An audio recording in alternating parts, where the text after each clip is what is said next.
이 시간 함께 보실 하나님 말씀 누가복음 10장 25절부터 42절까지의 말씀입니다. 성환청년 뒤에 불 켜주세요.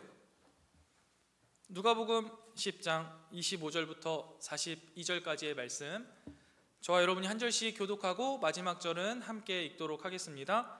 누가복음 10장 25절부터 42절까지의 말씀, 하나님 말씀입니다. 어떤 율법교사가 일어나 예수를 시험하여 이르되, 선생님, 내가 무엇을 하여야 영생을 얻으리이까?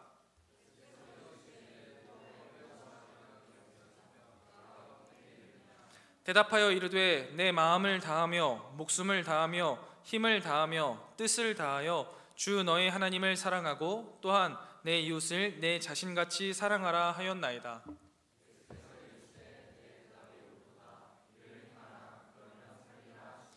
그 사람이 자기를 옳게 보이려고 예수께 여짜오되, 그러면 내 이웃이 누구니이까?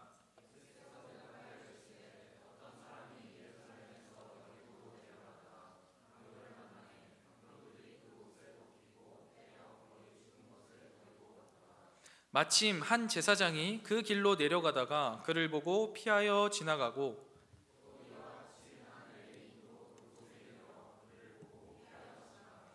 어떤 사마리아 사람은 여행하는 중 거기 이르러 그를 보고 불쌍히 여겨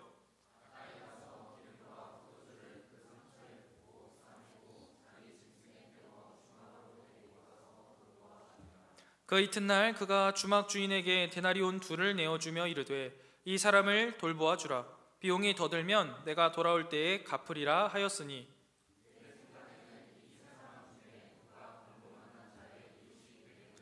이르되 자비를 베푼 자니이다. 예수께서 이르시되, 가서 너도 이와 같이 하라 하시니라.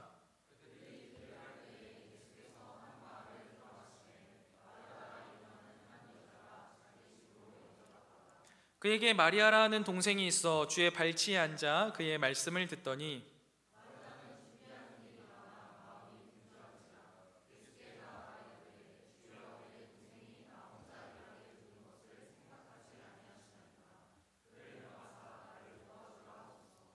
주께서 대답하여 이르시되, 마르다야 마르다야, 내가 많은 일로 염려하고 근심하나 몇 가지만 하든지 혹은 한 가지만이라도 족하니라. 마리아는 이 좋은 편을 택하였으니 빼앗기지 아니하리라 하시니라. 아멘. 우리 이 시간 옆에 있는 사람들과 이렇게 환영하고 축복하면 좋겠습니다. 하나님이 우리를 사랑하십니다. 아멘. 하나님이 우리를 사랑하십니다. 오늘 우리는요, 누가복음 10장 25절부터 42절의 말씀을 통하여서요, 이웃사랑의 실천과 하나님의 사랑, 하나님 사랑에 대한 이해를요 함께 생각해 보고자 합니다. 오늘 본문에서는요, 예수님께서 우리에게 중요한 2가지 교훈을 알려주시는데요, 첫 번째는 뭐냐면 선한 사마리아인 비유를 통해서 이웃사랑의 실천이 무엇인가에 대한 부분이고요, 두 번째는 마르다와 마리아의 이야기를 통해서 하나님 사랑의 우선순위가 무엇이냐에 대해서 이야기를 합니다. 먼저 선한 사마리아인의 비유를 한번 살펴보겠습니다. 본문은요, 한 율법교사가 예수님을 시험하려고 나서면서 시작됩니다. 선생님, 내가 무엇을 하여야 영생을 얻겠습니까? 라는 질문이죠. 이 질문은요, 겉으로 보기에는 진지해 보이고 괜찮은 질문일 수 있지만 실제로 그 의도는 뭐예요? 예수님을 시험하고자 하려는 그 의도가 숨어져 있다라는 것을 오늘 본문은 분명히 말하고 있습니다. 이것을 염두에 두시고요, 예수님이 이 질문에 대해서 무엇이라고 말하십니까? 율법에는 뭐라고 기록되어 있냐라고 되물어보십니다.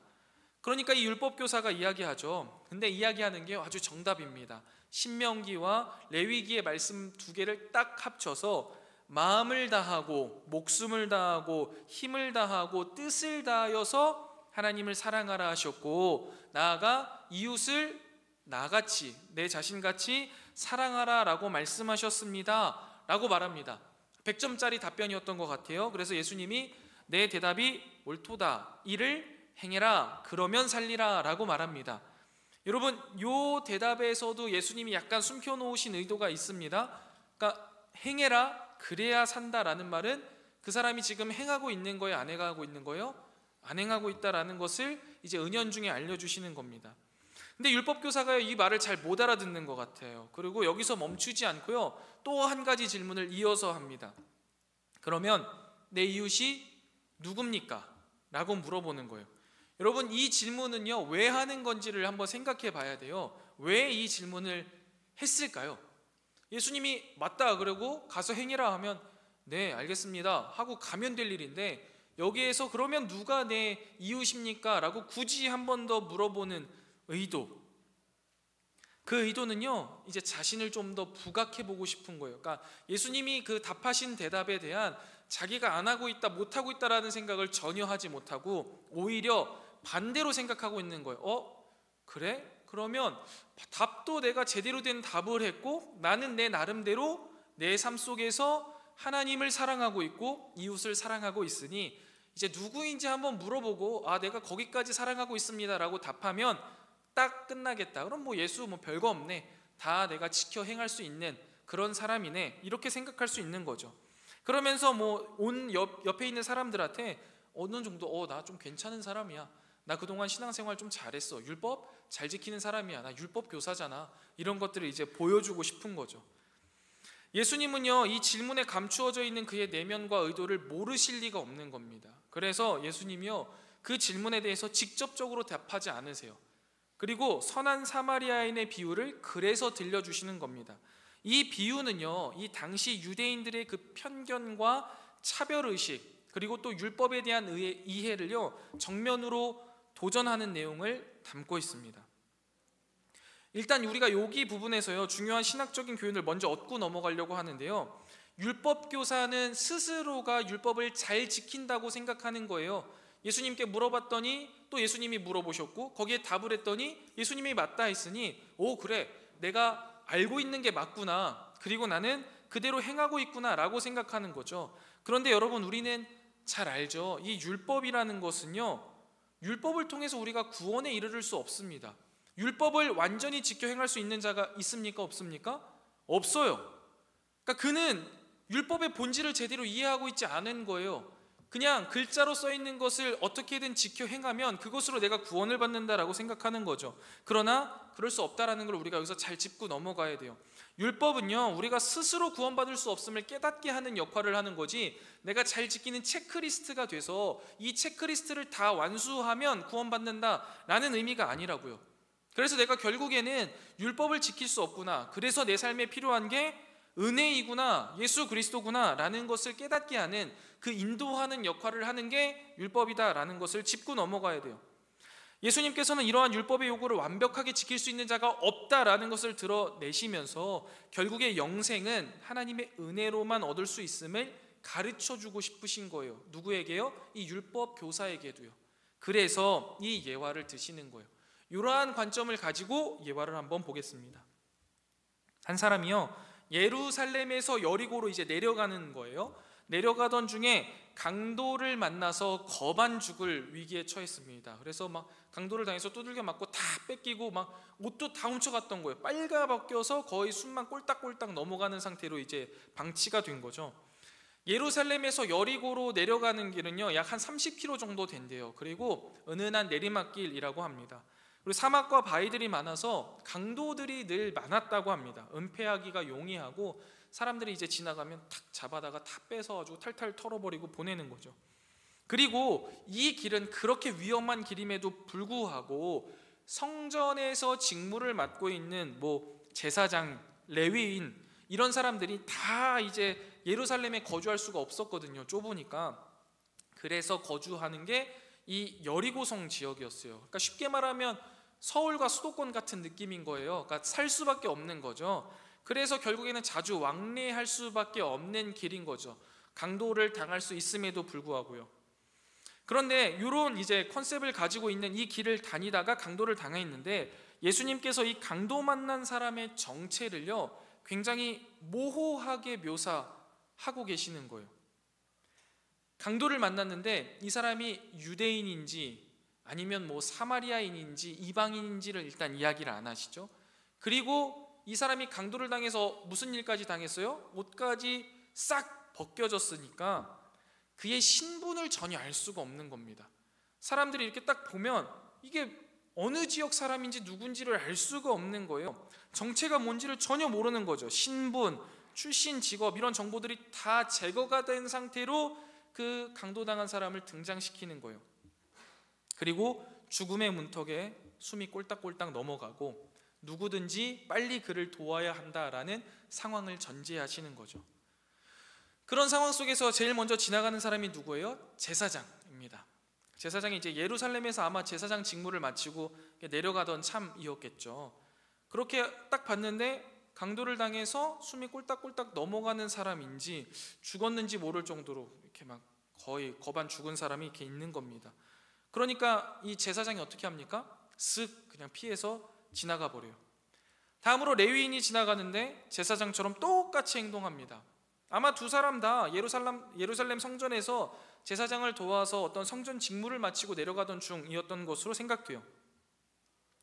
제사장과 레위인 모두 예루살렘에서 그 성전 봉사의 직무를 율법에 맞추어서 흠없이 잘 수행하고 내려가던 길, 하나님의 사랑에 대해서 내가 충분히 보답하고 그 사랑을 드러내면서 돌아가던 길이었던 거죠. 그런데 두 사람 모두 강도 만난 자를 돕기는커녕 그냥 피해버립니다. 근데 여러분 생각해보면요, 이 두 사람의 행동은요, 율법이나 전통적으로 봤을 때 변호받을 만한 충분한 요지가 있습니다. 왜냐하면 율법에는 어떻게 기록되어 있냐면 제사 직무를 수행하는 사람들, 그러니까 제사장이나 레위인들은 무엇보다도 시체를 가까이 하면 안 되거든요. 그러니까 이 시체를 만지는 게 우리를 더럽히고 고로 하나님 앞에 직무를 행하지 못하게 하니까 이게 시체인지 아직 살아있는지 확인이 안 되고 피가 철철 묻어있는 걸 만지면 내가 부정해지니까 내가 직무를 행할 수 없으니까 난 피해가야겠다라고 생각했을 수 있는 거죠. 그리고 그 사람이 거반 죽은 상태였으니까 살았는지 죽었는지 판단이 안 되니 혹여나 이게 살아있으면 다행인데 죽어있는 시체를 만지면 부정해지니까 넘어갔겠다, 거룩한 직무를 위해서, 이렇게 변호받을 수 있는 거죠. 그런데 여기에서 한 걸음 조금 더 나아가면요, 어떤 규정이 또 그 안에 있냐면 만약에 이 사람이 유대인이나 나그네였다라고 한다면, 유대인 나그네였다면, 그러니까 출신이 유대인이라고 한다면 죽어 있더라도 이 사람을 처리해 줘야 됩니다. 장례를 치러야 돼요. 왜냐하면 누구도 장례를 치를 수 없으니까, 강도를 당해 죽었으니까 어디에서 누가 죽었는지 모르고 가족이 와서 장례를 못 치르잖아요. 그러니까 장례를 치러줘야 할 분명한 기준이 있는데 그들은 외면한 거죠. 외면한 사유를 본문에서 추정해 보자면 아까 이렇게 예시를 들었듯이 다 벗겨져 있으니까 이게 유대인인지 이방인인지 이제 모르는 거예요. 확인할 방법이 없으니까 그렇게 한 거죠.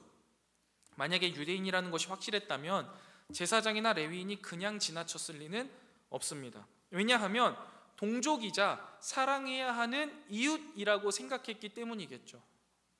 아무튼 이런 상황이고요. 그 다음 세 번째 인물이 이제 지나가는데 이 사람은요, 사마리아인입니다. 쓰러져 있는 그를 보자마자 불쌍히 여겨요. 가까이 가서 생명이 붙어 있는지를 먼저 확인하고, 붙어 있으니까 그 생명을 살릴 수 있는 모든 것을 다해요. 자기가 갖고 있는 기름, 포도주를 상처에 바르고 싸매어서 짐승에 태워서 가까운 주막까지 데려가고 밤새도록 돕는 거예요. 치유를 돕는 거죠. 그리고 나서 본인은 부득이하게 이제 다음날 떠나야 하니까 이 주막 주인에게 이 사람의 간호를 위하여서 자기의 돈 2데나리온을 주고 이조차 부족하면 내가 와서 경비를 갚겠다라고까지 말하고 떠납니다. 대단한 사람인 거죠. 참 사랑으로 행하는 사람입니다. 이 비유를 이제 듣고 있는 거잖아요. 율법 교사는요, 딱 이 비유를 듣는 순간, 그리고 마지막 세 번째 인물로 사마리아인이 등장하고 사마리아인이 그 강도 만난 자를 돕는 것을 듣는 순간 이 율법 교사의 심기는요, 딱 불편한 거예요. 세 번째 등장인물이 다른 사람도 아니라, 그냥 유대인도 아니라 사마리아인이었기 때문입니다. 이 정통 유대인들에게 사마리아인들은요, 다른 이방 민족과의 결혼으로 인해서 더럽혀진 사람들, 율법을 지키지 않는 사람들, 버림받은 사람들이었기 때문에 우리의 이웃도 아니고 굉장히 껄끄럽고 싫어하는 대상인데, 이 사람이 이렇게 자비를 베푼다고 하면서 아주 복잡한 심경인 거죠. 아니 제사장과 레위 사람들은 안 했던 일을 사마리아인이? 이런 느낌인 거예요. 이 이야기를 이제 딱 듣고 나서 복잡한 심경으로 이제 골머리 생각을 하고 있는 이 율법 교사에게 예수님이 다시 한번 질문을 던지십니다. 내 생각에는 이 세 사람 중에 누가 강도 만난 자의 이웃이 되겠느냐? 라고 물어보죠. 그러니까 율법 교사가 뭐라고 대답해요? 자비를 베푼 자니이다 라고 말합니다. 사마리아인이에요 이렇게 말하지 않는 거죠. 끝까지 이제 자존심을 좀 지키는 것 같아요. 그러면서 자비를 베푼 사람, 뭐 사마리아인이 아니더라도 자비를 베푼 사람이겠죠 하면서 끝까지 이제 자존심을 지키는 모습인 거예요. 여러분, 강도 만난 자에게 이웃은요, 뜻밖에도 율법을 철저하게 지킨다고 생각했던 제사장이나 레위인이 아니라는 거예요. 율법과 무관하고 하나님의 말씀을 제대로 지키지 않는다고 차별하던 사마리아인이었던 거죠. 예수님이 이 비유를 마치시면서 뭐라고 말해요? 가서 너도 이와 같이 하라 라고 명령하십니다. 근데 이 말씀은요, 이제 알았으니까 너도 가서 율법을 지킴으로써 구원받을 수 있다라는 의미가 아니라는 것을 잘 아셔야 됩니다. 오히려 우리는 예수님의 은혜로 변화될 때만 참된 이웃사랑을 실천할 수 있다. 니들이 그렇게 지키려고 아등바등 생각하고 애쓰는 그 율법이 아니라 이 예수님의 은혜로 말미암아 너희는 참된 이웃사랑을 실천할 수 있다라는 것을 의미해요. 그러니까 선한 행위는요, 구원의 조건이 아니라는 거죠. 나 좀 괜찮은데? 나 할 만큼 했는데? 그러니까 나 괜찮은 거 아니야? 가 아니라 오히려 이 선한 행위는 구원의 열매라고 말씀을 하시는 거예요. 그래서 여기서 우리가 살펴보고 싶은 것은요, 궁극적인 이웃사랑이 무엇인가, 어떻게 하는 것이 궁극적인 이웃사랑인가를 우리가 깨달아야 되는데요, 아까도 말씀드렸다시피 오늘 본문에 나오는 이 율법교사에게 이웃은요, 범위가 명확합니다. 동족 유대인들만 그에게는 이웃인 거예요. 그 안에서 누군가를 사랑하는 것은 괜찮고 그 외에는 사랑해야 할 이유가 없는 겁니다. 사랑의 율법을 수행할 대상도 오직 동족 유대인들이었습니다. 그러나 예수님은요, 그래서 이웃이 누구냐라는 물음에 이웃이 누군지를 알려주시는 게 아니죠. 네가 그 이웃이 되라 라고 말하는 거예요. 사랑이 필요하다면 누구든 그의 이웃이 되어줘야 된다라는 거예요. 제한하지 말라는 거죠. 상대방이 유대인이든 이방인이든 전혀 관심이 없고 상관이 없다라는 거예요. 하나님의 사랑은 이웃사랑으로 표현되고 증명이 되는데 이웃에 대한 이 범위, 제한을 다 제거하시는 거예요. 그러면서 하나님의 사랑의 진짜 의미, 이웃을 사랑하라는 게 어떤 의미인지를 알려주시는 거죠. 율법 교사들은요, 자신들 스스로가 자신들이 율법을 잘 해석하고 율법을 따르는 삶을 살아가고 있다라고 생각하고 있었고 자부심이 있었겠지만 사실은 너희 그렇지 않다라는 것을 말씀해 주시는 거예요. 그러면 여러분, 예수님께서 이 율법 교사들과 유대인들과 반대로 예수님께서 율법에 순종하신 것에 대해서 한번 떠올려 보실래요? 예수님이 유대인들만을 위하여서 순종하셨나요? 그거 아니죠. 예수님의 사랑에 어떤 제한이 있었나요? 이렇게는 안 돼, 이거는 끝이야, 이런 게 있으셨나요? 그렇지 않았습니다. 심지어 우리가 말씀을 묵상해 오면서 봤죠. 부정하다 여기는, 그 누구도 부정하다 여기는 문둥병자를 실제로 만지시잖아요. 그러면서 고치시잖아요. 이스라엘 모든 사람들이 손가락질하고 죄인이라고 이야기하는 세리를 찾아가서 제자를 삼으세요. 뿐만 아니라 우리가 이제 이후에 살펴보겠지만 자신에게 채찍질을 하고 십자가에 못을 박아서 매다른 사람들조차 사랑하시고 용서하시잖아요. 여러분, 예수님의 사랑, 예수님의 율법에 순종하심은 제한이 없었거든요. 그런데 우리는요, 어떤 사랑을 받은 거예요? 이 사랑을 받았잖아요. 제한 없는 예수님의 사랑을 받았잖아요. 그렇기 때문에요, 여러분, 우리가 이 사랑을 떠올려 본다면 우리가 받은 이 제한 없는 사랑, 그러니 우리가 해야 할 사랑도 제한이 없는 사랑이어야 한다라는 결론이 도출되는 겁니다. 율법교사의 누가 나의 이웃입니까? 라는 질문을요, 우리식으로 바꿔보면 이런 거예요. 네, 하나님의 사랑을 받았다는 건 내가 잘 알겠습니다. 그래서 내가 어디까지 사랑하면 될까요? 그러니까 내가 예수님은 믿겠고 내가 어디까지 하면 될까요? 네, 거기까지 하겠습니다 라는 질문하고 똑같아요. 제한을 거는 거죠. 리미트를 거는 거예요. 그렇게 해서 뭔가 내가 구원을 받아낼 수 있다라고 착각하는 거죠. 잘못된 생각이에요. 제한 없는 사랑을 받은 이유는요, 누가 나의 이웃입니까? 제가 어디까지 사랑하면 될까요? 라는 질문을 던질 수 있는 사람들이 아니에요. 오히려 그러면 제가 이웃이 되겠습니다. 하나님, 제가 한번 사랑해 보겠습니다 라는 결단이 우리에게 필요한 거지, 질문을 한다는 건요, 그 이면에 뭐가 있는 거예요? 제한하고 싶은 거예요. 나머지는 내 것으로 누리고 싶은 거고, 나로 인해서 내 스스로가 확인받고 싶은 거예요. 그런데 그럴 수 없다라는 것을 이야기하는 게 이 선한 사마리아인의 비유라는 거죠. 이걸 일단 좀 이해하시고 다음으로 한번 넘어가 볼게요. 이 선한 사마리아인의 비유 이후에 이야기가 뭐가 바로 붙어가냐면 마르다의 집에 초대받은 사건으로 장면이 이어집니다. 앞에서는 어땠어요? 교만했죠. 불손한 의도로 예수님을 받고 예수님께 질문했던 이 유대 교사하고는요, 완전히 대조적인 모습인 거죠. 마르다는 막 긴 여행으로 지친 예수님과 예수님의 일행을 아주 따뜻하게 환대합니다. 그리고 예수님을 정성껏 대접하려고요, 얼마나 분주하게 일하는지 몰라요. 분명히 좋은 의도에서 나온 따뜻한 행동이죠. 그런데 반면에 그 집에 마리아가 있는 거예요. 근데 이 여동생 마리아는요, 예수님이 이렇게 딱 들어오셨는데 뭘 하냐면 예수님 발치에 앉아서 그의 말씀을 듣고 있었다라고 이야기합니다. 여러분, 이게 사실 우리가 글로 읽어서, 그리고 또 현대를 살고 있어서 그냥 뭐 그런가 보다 할 수 있는데, 이게 굉장히 보기 드문 광경이에요. 그러니까 특별한 광경이에요. 왜냐하면 고대 사회에서는요, 일단 남자와 여자의 공간을 분리시켜 놓거든요. 특히 유대인들은 더 심했습니다. 남자들과 여자들은 보통 집에서도 잘 섞이지 않아요. 오히려 여자들은 이제 뭔가 집안일을 할 때 그때만 이제 남자들의 세계에 건너가서 이렇게 집안일 해주고 다시 넘어가는 뭐 이런 형태죠. 근데 같은 공간에 머물러 있다는 것 자체가 일단 이상하고, 또 발치에 앉아 있다라는 건요, 여러분 뭐 겸손히 이렇게 눈물로 닦고 이런 의미가 아니에요. 여기에서는 뭐냐면 그분의 가르침을 듣고 제자의 역할을 한다라는 의미거든요. 그러니까 이게 굉장히 이례적인 거예요. 고대 사회에서 여자가 누군가에게 교육을 받고 그의 제자가 될 수 있다라는 건 굉장히 특별한 거거든요. 근데 마리아는 이러고 있었고 예수님은 그것에 대해서 전혀 터치하지 않으시고 그 행동이 계속 반복되고 있는 거죠. 그러니까 굉장히 특이한 사건입니다. 그런데 이런 특이한 장면이 이제 펼쳐지면서 좀 이상하네, 어떻게 이럴 수가 있나 싶은데, 마르다의 장면으로 다시 한번 확 넘어갑니다. 그러면서 마르다가 어떤 상태인지를 설명하는데, 일이 많아, 준비하는 일이 많아서 막 마음이 분주하게 되었다라고 성경이 기록합니다. 마음속으로 이제 살펴서 이야기해 주는 거죠. 이 분주하다라고 표현된 페리스파오라는 이 헬라어는 그 의미가 분주하다, 뭐 경황이 없다, 산만하다라는 의미도 있는데 떠나다라는 의미도 포함되어 있어요.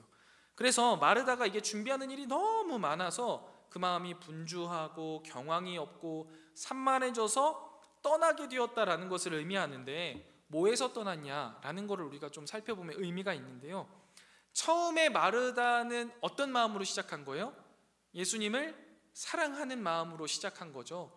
예수님을 너무나 사랑하고 예수님에게 해드리고 싶은 게 너무 많아서 이것도 하고 저것도 하고 막 준비하다 보니까 일이 막 점점 커진 거예요.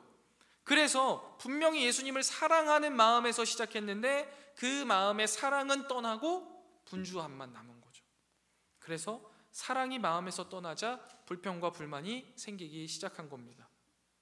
그러니까 마르다는요, 동생이 눈에 띄기 시작하는 거예요.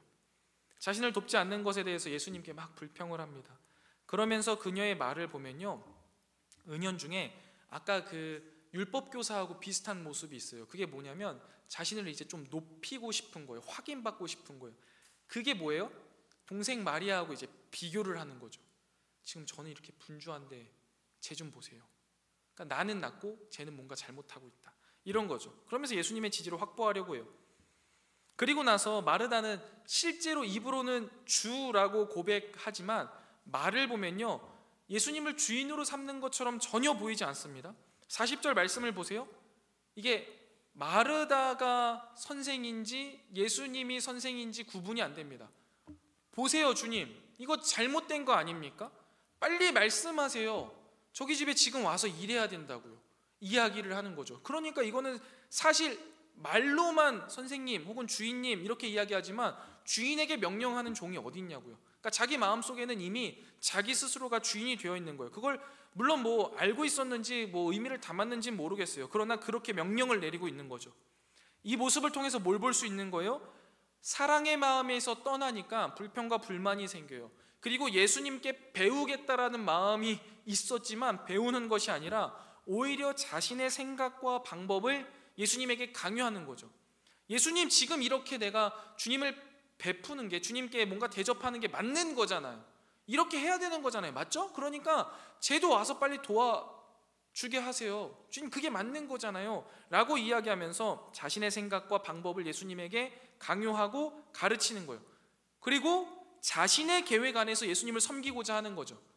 이게 사실 앞에 있는 그 율법교사하고 똑같은 거예요. 리미트를 걸고 거기 안에서 내가 원하는 방식으로 내가 당신을 사랑하겠다라는 거죠. 그러니까 이러한 마르다의 말에 예수님이 뭐라고 말씀하세요? 마르다야, 마르다야, 내가 많은 일로 염려하고 근심하나 한 가지만으로도 족하니라. 마리아는 이 좋은 편을 택하였으니 빼앗기지 아니하리라 라고 말씀하십니다. 여러분, 이 말씀의 의미를 조금 더 살려서 이제 현대어로 바꿔보자면, 마르다야, 마르다야, 네가 생각하는 방식으로 나를 섬기려고 하니까 네가 염려하고 분주하고 근심하는 거야. 그러지 말고 일로 와서 앉아볼래? 나하고 좀 이야기를 좀 해볼까? 내가 궁극적으로 원하는 것은 너의 그 섬김이 아니야. 나는 너와의 관계를 원해, 너를 원해 라고 이야기하시는 거죠. 그리고 마리아는 그걸 택한 거야. 그래서 나와 함께 이야기하고 내 가르침을 받고 있잖아. 그러니까 불평하지 말고 너도 와서 앉아. 그것만으로도 충분해 라고 이야기하시는 거예요. 예수님께서는요, 마르다에게 예수님과의 교제를 강조하고 계신 거예요. 여러분, 이 말을 오해하지 않으셨으면 좋겠습니다. 교제가 중요하고 섬김과 봉사는 무가치하다라는 이야기를 하고 싶은 게 절대 아니에요.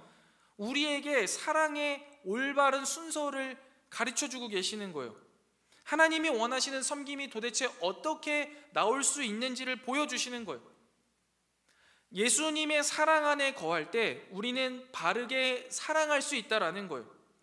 예수님과의 관계가 좋을 때 우리는 바른 섬김을 할 수 있다는 거예요. 애정하는 카리스 여러분, 잘 생각해 보세요. 우리가 하나님과의 관계를 통해서 사랑을 받아야지만 그 사랑을 통해서 우리의 섬김이 나오는 거예요. 이거 순서를 잘못 생각하시면 안 돼요. 이게 자연스럽다고요. 요한복음 15장 5절에 그래서 이걸 뭐라고 이야기해요? 나는 포도나무요 너희는 가지라. 그가 내 안에 내가 그 안에 거하면 사람이 열매를 많이 맺나니. 나뭇가지가 내가 열매 맺어야지 하면서 자기에게 뭐 영양분을 주입해서 열매를 맺는 게 아니잖아요. 하나님과의 관계 안에 우리가 있다면 열매가 당연히 맺혀진다는 거예요. 그게 뭐 섬김의 열매일 수도 있고 다른 열매일 수도 있겠지만 우리가 하나님과의 관계가 우선되지 않으면 맺혀질 수 있는 게 없다라는 걸 이야기하는 거죠. 그런데 여러분, 신앙생활을 실제로 하다 보면요, 이게 예수님의 관계보다 사역이나 섬김이나 아니면 내가 생각하는 그 무엇인가가 우선되는 경우들이 많이 있습니다. 여러분, 이 시간에 예배도 마찬가지일 수도 있어요. 예배가 중요한 게 아니거든요. 지금 이 자리에 나와 앉아있는 게 중요한 게 아니잖아요. 과연 나는 예수님과의 관계가 어떠한가, 지금 이 시간 예수님과 얼굴을 마주하고 있는가가 중요한 거예요. 제 막 설교를 이해하려고 막 난리 막 이렇게 머리를 둘리고 이런 게 중요한 게 아니라고요. 이 가운데에 정말 하나님과 교제하고 있는지, 내가 일주일 동안 살아왔던 그 모든 인생 가운데 하나님이 나에게 하신 일이 무엇인지를 말씀을 통해서 점검하고 또 내가 나아가야 할 인생이 무엇인지를 이 시간 정말 내가 하나님 앞에 구하고 있는지를 생각해 보셔야 되는 거죠. 그렇지 않다면요, 이 관계를 다 놓치면요 분주해요. 쓸데없이 분주해요. 그 가운데 얻어지는 게 없어요. 불평과 불만과 나와요. 그리고 남과 비교하면서 뭔가 조금 나은 걸 찾아야 그나마 마음이 좀 괜찮은 거예요. 그러니까 교회 안에서 저 사람은 예배도 한 번밖에 안 드린다는 예배 벌써 2번이나 드리네. 쟤는 봉사도 안 하는데 난 봉사도 하네. 이런 거에서 짜잘짜잘한 위안을 찾는다면 여러분, 이건 말도 안 되는 상황을 벌이고 있는 거예요. 여러분, 신앙생활 가운데 가장 중요한 건 뭐예요? 하나님과의 관계예요. 여러분과 하나님과의 어떤 관계를 맺고 계시냐는 거죠.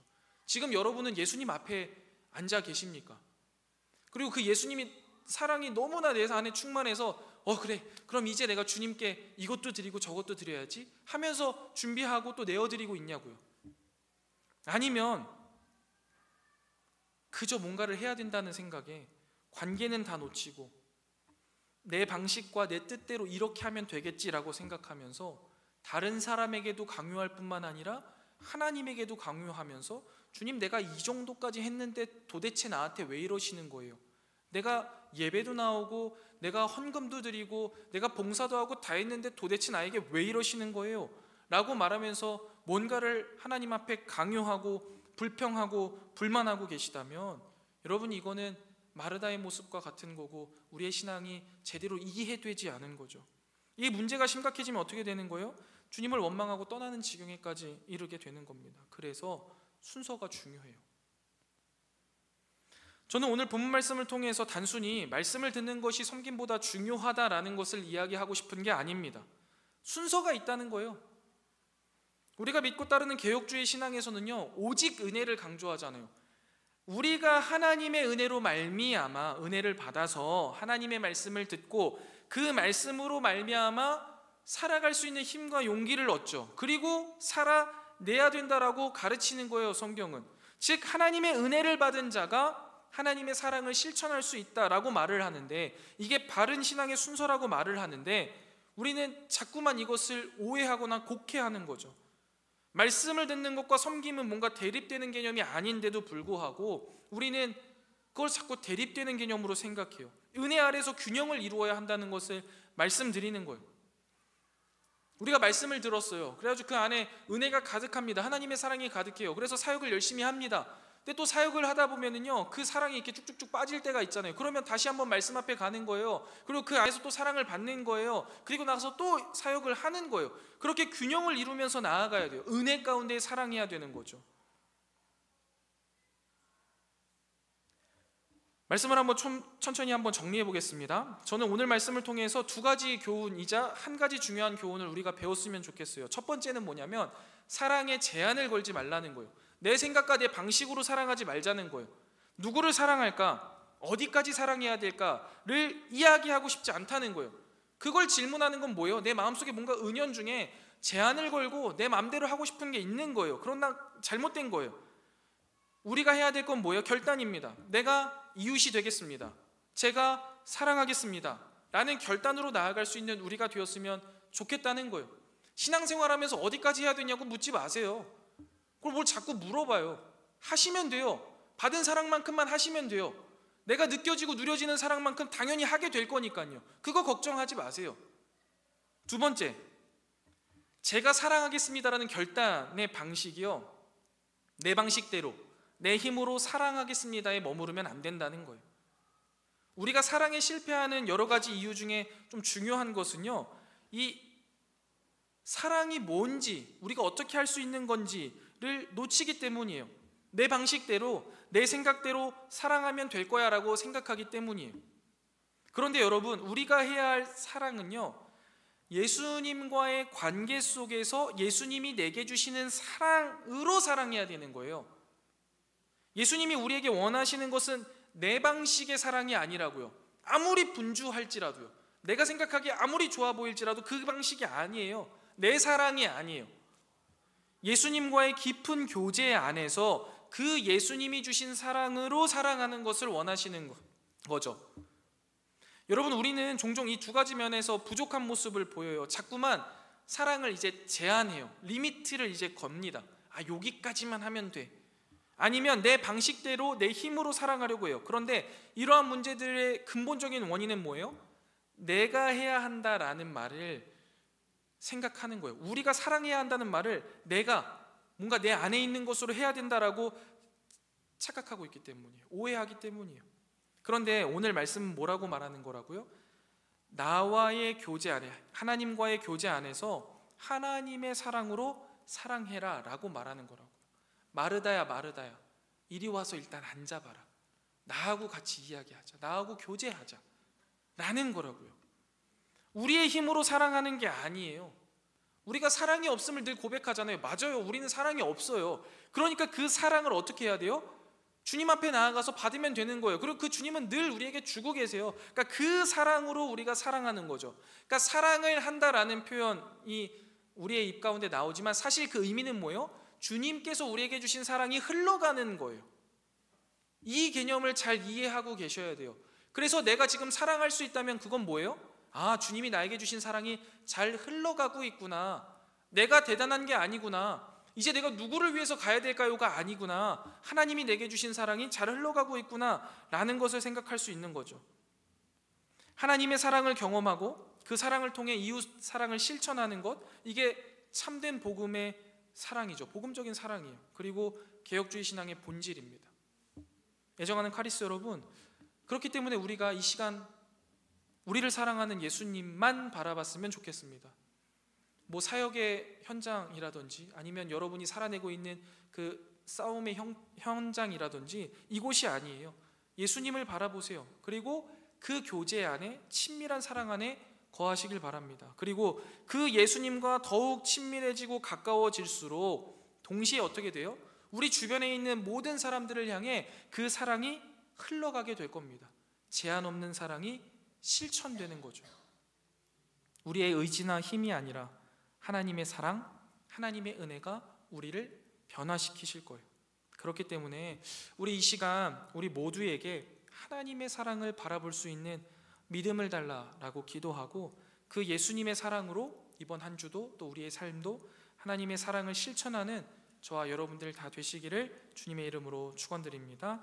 우리 이 시간 이것이 영원한 삶 함께 찬양 부르신 후에 우리 말씀을 생각하며 기도의 자리로 나아가도록 하겠습니다.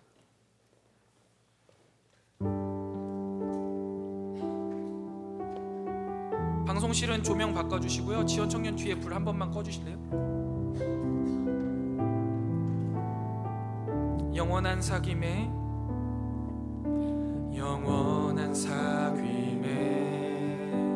날 초대하시네.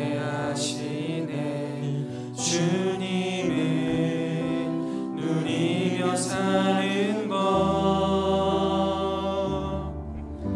날 지으신 대로, 날 부르신 대로 주님과 함께 걷는 삶. 다시 한번 고백하겠습니다. 영원한 사귐에, 영원한 사귐에 날 초대하시네. 주님을 누리며 사는 것, 날 지으신 대로, 날 부르신 대로 주님과 함께 걷는 삶. 이것이 영원한 삶, 이것이 영원한 삶, 이것이 영원한 삶. 참 하나님과 그 아들 아는 삶, 이것이 영원한 삶, 이것이 영원한 삶. 내가 주 안에, 주는 내 안에 늘 거하네. 다시 한번 처음부터 고백하기 원합니다. 영원한 사귐에, 영원한 사귐에 날 초대하시네. 주님을 누리며 사는 것, 날 지으신 대로, 날 부르신 대로 주님과 함께 걷는 삶. 이거니 영원한 삶, 이것이 영원한 삶, 이것이 영원한 삶. 참 하나님과 그 아들 아는 삶, 이것이 영원한 삶, 이것이 영원한 삶. 내가 주 안에, 이것이 영원한 삶, 이것이 영원한 삶, 이것이 영원한 삶. 참 하나님과 그 아들 아는 삶, 이것이 영원한 삶, 이것이 영원한 삶. 내가 주 안에,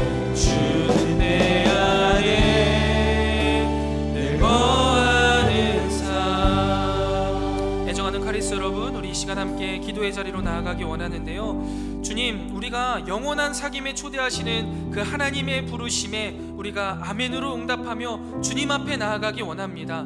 분주한 나의 삶에 여러 문제들 다 내려놓게 하시고, 또 분주했던 나의 나눔과 섬김이 있다면 내려놓게 하시고, 먼저 그 주님과의 깊은 사귐 가운데 거하게 하여 주시옵소서. 그리하여서 주님이 주신 그 사랑으로 우리가 제한 없는 사랑을 하고, 주님이 주신 그 사랑으로 기쁨과 감사와 감격으로 하나님의 나라를 위하여서 쓰임받는 자들 되게 하여 주시옵소서. 우리 마음 가운데 주님 찾아와 주시고, 그 주님의 사랑으로 말미암아 우리의 모든 사역과 우리의 모든 삶을 이끌어가 주시옵소서. 우리 이 시간 함께 기도하며 나아가겠습니다. 기도합니다. 주님, 하나님, 우리 이 시간 하나님께서 우리에게 주신 그 사랑을 바라봅니다.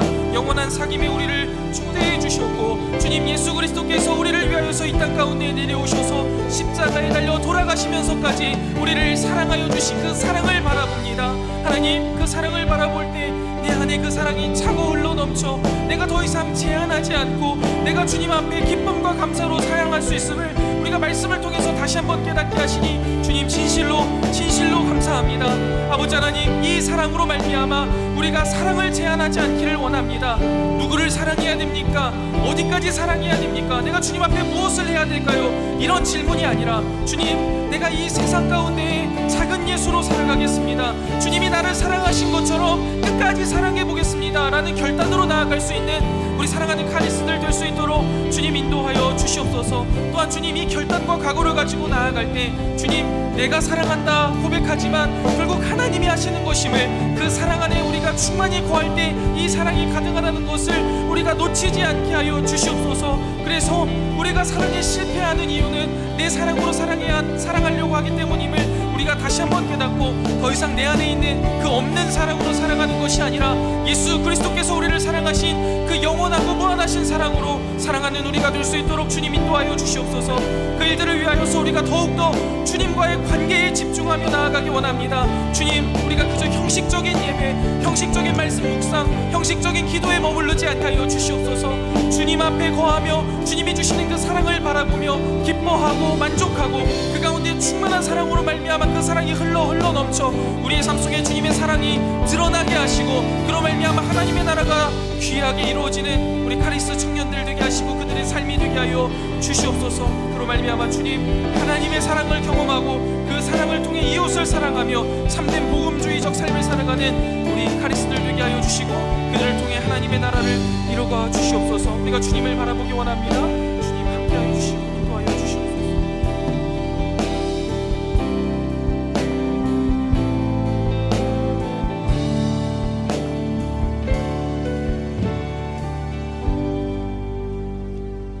하나님, 분주하고 바쁜 일상 속에서 믿음으로 살아가도록 우리를 지켜주시다가 우리에게 다시 한번 은혜 주시고 힘 주시려 귀한 예배의 자리에 불러주시니 참 감사합니다.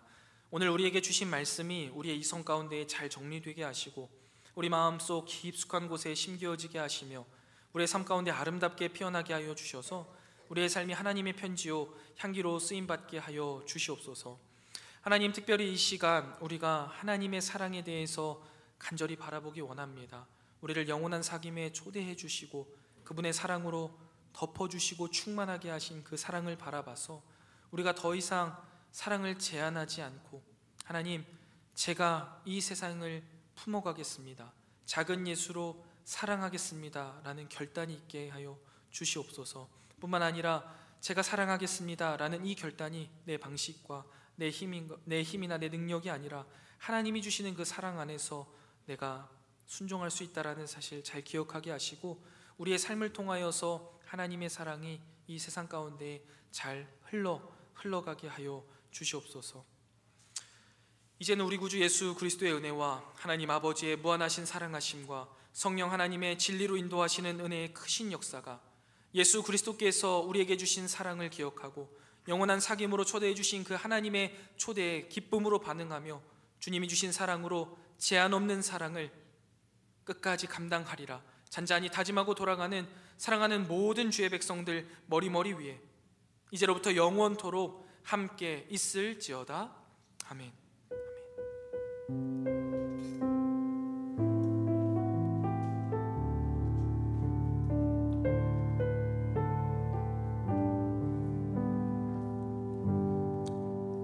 예배 마쳤습니다. 감사합니다. 광고 진행하도록